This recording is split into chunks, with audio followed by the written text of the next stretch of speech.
Alors, je n'ai pas de four en terre, ce ne sera pas non plus un bougna marmite, mais ce sera un bougna squash.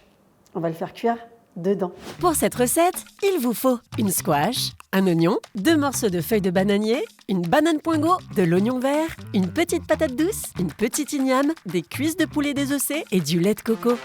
Première étape de notre recette, il faut vider notre squash. Enfin, si déjà j'arrive à couper le petit chapeau. Excalibur! Ah, je vais y arriver. Ne vous inquiétez pas, c'est bientôt fini. Regardez bien. Voilà. Allez, on va vider maintenant.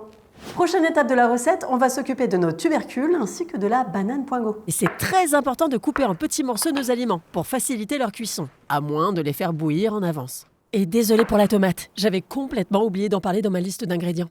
On coupe aussi le poulet. Et puis je crois que c'est bon. On a tout, on va pouvoir farcir notre squash. Dans le fond de la squash, on met une feuille de bananier, puis on y ajoute nos différents aliments. On rajoute ensuite le lait de coco, de l'oignon vert, la deuxième feuille de bananier, on ferme le chapeau de la squash et on emballe tout avec de l'aluminium ou des feuilles de cuisson. Direction le four à 180 degrés pendant 1 heure minimum, mais plus ça cuit, mieux c'est. Bon appétit le coco!